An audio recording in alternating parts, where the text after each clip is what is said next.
Hello everyone, अब हम देखने जा रहे हैं एक्सरसाइज 2.3 का क्वेश्चन नंबर 5, जिसमें हमसे पूछा रेंज ऑफ द फॉलोइंग, है ना। यहाँ पर हमको जितने भी क्वेश्चन दिए हैं, 3 क्वेश्चन दिए बेसिकली, और सब में पूछा हमसे रेंज। तो देखिए रेंज क्या होता है। हमको यहाँ पर दिया है F x equal to 2-3x, और हमको कहा है कि x जो है वो रियल नंबर से बिलोंग करता है और x की वैल्यू 0 से बड़ी होनी चाहिए। ये पीछे से 2 कंडीशन दी हैं, यानी कि x को मैं रियल नंबर रख सकता हूँ। रियल नंबर मतलब कुछ भी पॉजिटिव और नेगेटिव नंबर, बस रूट के अंदर नहीं होना चाहिए, और वो उसको बोलते हैं रियल नंबर, है ना। और एक्स के मतलब रूट के अंदर नेगेटिव नहीं होना चाहिए, उसको बोलते हैं रियल नंबर। और यहाँ पर है एक्स इज ग्रेटर देन 0, है ना। एक्स को 0 से बड़ा रखना हमने, यानी कि डोमेन हमारे पास रियल नंबर है वो भी 0 से बड़ी। ठीक, डोमेन हमारे पास रियल नंबर है वो भी 0 से बड़े। खुद यहाँ से हमको पता चल रहा हमारे डोमेन। अब पूछ रहा है कि रेंज, तो मैं जब सारी की सारी वैल्यू यहाँ पर रखूंगा तो मेरे पास जो जो आंसर आएंगे उसको बोलते हैं रेंज। तो एक काम करते, देखो हमने वैसे x की वैल्यू 0 से बड़ी रखनी है, x की वैल्यू 0 से बड़ी रखनी है, यानी कि मैं रख सकता हूँ 0.0001। लेकिन एक काम कर रहा हूँ मैं, एक काम करता हूँ 0 रख देते हैं। 0 रखनी ही है, अच्छे समझिए, 0 रखनी है, लेकिन मैं कर रहा हूँ कि 0 रख देते हैं थोड़ी देर के लिए, मान लेते हैं। तो 2-3 × 0, आंसर क्या आया 2। इसको थोड़ी देर के लिए होल्ड करो, थोड़ी देर के लिए होल्ड करो। 2 is not your range, but मैंने क्यों ऐसा किया अभी आपको समझ में आ जाएगा। अब मैं x की वैल्यू को जो है 0 से थोड़ा सा बड़ा रख रहा हूँ, 0 से थोड़ा सा बड़ा, चलो 1 रख देते हैं, 1 रख देते हैं। 2 - 3 × 1, आंसर क्या है देखो, 2 - 3 यानी कि -1। ठीक है, थोड़ा आप होल्ड कीजिए इसको। फिर मैं x की वैल्यू को 2 रख दे रहा हूँ, है ना। x की वैल्यू को मैंने 2 रखा, तो मेरे पास आंसर क्या है देखो, 2 - 3 × 2, ये आया 2 - 6, यानी कि आया -4। इस तरह से मैं अलग अलग वैल्यू को रखूंगा। अब मैं कुछ भी वैल्यू रखता हूँ, मान लो 10 रख दी मैंने, क्योंकि मुझे सिर्फ पॉजिटिव वैल्यू ही रखनी है x की, है ना, नेगेटिव मैं रख नहीं सकता हूँ। तो x की वैल्यू को 10 रख दिया मैंने, तो कितना आया 2 - 3 × 10, यानी कि आ गया 2 - 30, यानी कि आ गया -28। तो क्या हो रहा है देखो, मेरे को सारे के सारे आंसर मिल रहे हैं नेगेटिव के, सारे के सारे आंसर मिल रहे हैं नेगेटिव के, सिर्फ 2 वाले को छोड़ के, इस 0 वाले को छोड़ के। एक काम करते हैं, मैंने 0 तो रखना नहीं था, 0 से थोड़ी सी बड़ी वैल्यू रखता हूँ, चलो थोड़ी सी बड़ी वैल्यू जो पॉसिबल है। तो f को मैंने रखा 0.01, है ना। तो या फिर 0.1 मान लेते हैं, चलो 0.1 वो ज़्यादा आसान होगा। तो 2 - 3 × 0.1, तो आंसर आया 2 - 3 × 0.3, यानी कि 0.3 हो गया है। 2 - 0.3 यानी कि 0.3। तो आंसर क्या आ गया मेरे पास, यहाँ पर आ गया 1.7, 1.7 पॉजिटिव में आ रहा। तो क्या पता चल रहा है यहाँ पर से, क्या पता चल रहा है देखो, मेरे पास आंसर पॉजिटिव भी आ रहे हैं नेगेटिव आ रहे हैं। तो डोमेन रेंज क्या होगी, रेंज क्या होगी देखो, रेंज क्या होगी, इस 2 से छोटी।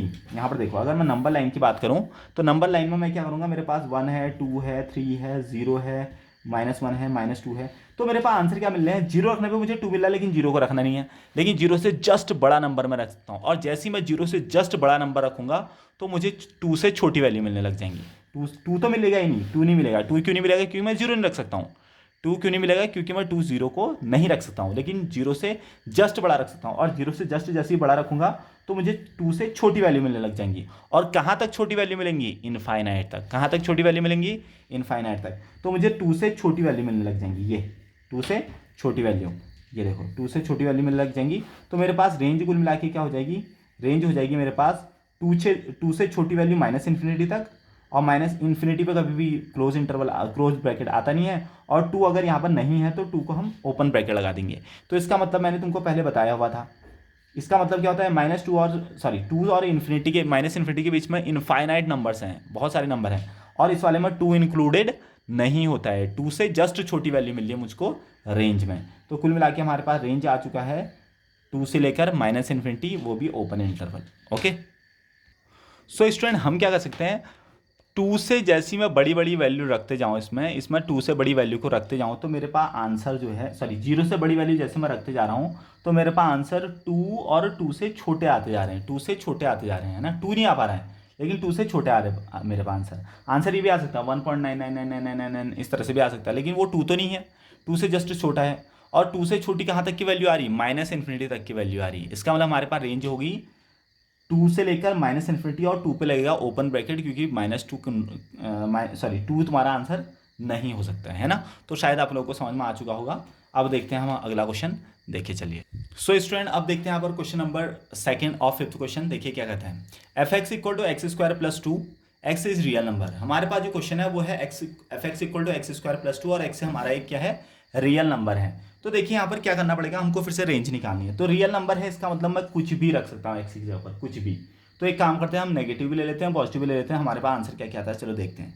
देखिए मैं क्या कर रहा हूँ, एक तो मैं सबसे पहले जीरो लेता हूँ क्योंकि जीरो हमारे पास एक रियल नंबर है। तो जैसे जीरो लूँगा तो जीरो का square plus two equal to, zero का स्क्वायर करो जीरो ही आ जाता है, आंसर आ गया 2, है ना।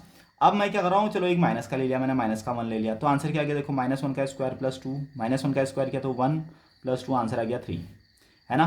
चलो मैंने एक बड़ा नंबर ले लिया, मैंने आंसर ले लिया यहाँ पर ले लिया, चलो माइनस का 10 ले लिया, चलो तो -10 का स्क्वायर प्लस 2 यानी कि -10 हो गया, 100 + 2 यानी कि 102। अच्छे से देखते रहो आप, अच्छे से देखते रहो।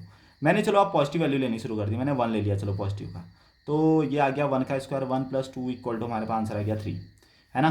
मैंने चलो पॉजिटिव का 5 ले लिया, तो मेरे पास आंसर आ गया 5 का स्क्वायर प्लस 2 इक्वल टू 25 + 2 यानी कि 27। तो आप देख पा रहे हो मैंने मिनिमम से मिनिमम वैल्यू ली, जैसे मैं नेगेटिव ले रहा हूँ तो तब भी मेरे पास पॉजिटिव वैल्यू आ जा रही है, यानी कि बड़ी बड़ी वैल्यू आ जा रही है। और जीरो रखने पे मेरे पास सबसे छोटी वैल्यू आएगी, जीरो रखने पे मेरे पास सबसे छोटी वैल्यू आएगी जो है हमारे पास 2। जीरो रखने पे मेरे पास सबसे छोटी वैल्यू आ रही है जो कि आ रहा है 2। और जैसे ही मैं नेगेटिव नंबर रख रहा हूँ तो नेगेटिव का स्क्वायर दिया है, तो नेगेटिव का स्क्वायर करते वो वैल्यू और भी बड़ी हो जा रही है, पॉजिटिव में तो बड़ी होगी होगी। इसका मतलब मेरे पास मिनिमम वैल्यू कितनी आ रही है 2, मिनिमम वैल्यू कितनी आ रही है 2, और मैक्सिमम वैल्यू कितनी आ रही है कुछ पता ही नहीं है, इन्फिनिटी, है ना। मैक्सिमम वैल्यू तो हमारे एक्स पर डिपेंड करेगी ना, मैं एक्स को क्या रख रहा हूँ उसका स्क्वायर हो जाएगा, तो मैक्सिमम वैल्यू मेरे पास कुछ भी आ जाएगी, और मिनिमम वैल्यू क्या आ रही है 2, तो हमारे पास रेंज क्या हो जाएगी 2 से लेकर इन्फिनिटी। इन्फिनिटी पे कभी क्लोज ब्रैकेट लगता नहीं है इसलिए ओपन लगा दिया, और इस बार 2 भी हमारे पास आंसर है इसलिए मैंने 2 पे क्या लगा दिया close bracket. Okay so student अब देखते हैं इसका लास्ट क्वेश्चन, 5th वाले का लास्ट क्वेश्चन, और इस एक्सरसाइज का भी लास्ट क्वेश्चन है। हमारे पास क्वेश्चन है f(x = x, x is a real number, तो इसकी रेंज पूछ रहा, तो मैं x के ऊपर क्या रख सकता हूँ, और मेरे पास आंसर क्या क्या आएगा। x के ऊपर मैं रख सकता हूँ रियल नंबर, तो वो हो जाता है डोमेन। रियल नंबर रख के मेरे पास आंसर क्या क्या आ रहे हैं, जैसे मैंने 0 रखा, x के ऊपर 0 रखा तो आंसर आया 0, x के ऊपर 2 रखा आंसर आया 2, x के ऊपर 10 रखा आंसर आया 10, x के ऊपर 100 रखा आंसर आया 100, x के जगह पर 1000 रखा आंसर आया 1000। इसका मतलब मैं x के ऊपर जो भी रख रहा हूँ मेरे पास आंसर वही आ जा रहे हैं। x के ऊपर मैं नेगेटिव रखूंगा तो आंसर भी आएंगे नेगेटिव, x के ऊपर मैंने -10 रखा तो आंसर है -10। तो हो क्या रहा भाई, मैं x के ऊपर जो भी चीज़ रख रहा हूँ तो आंसर आ जा रहा वही चीज़, तो इसकी रेंज क्या हो जाएगी, खुद डोमेन ही इसकी रेंज हो जाएंगी, और डोमेन है रियल नंबर यानी कि रेंज भी हो जाएगा रियल नंबर। रियल नंबर को आर से शो करते हैं।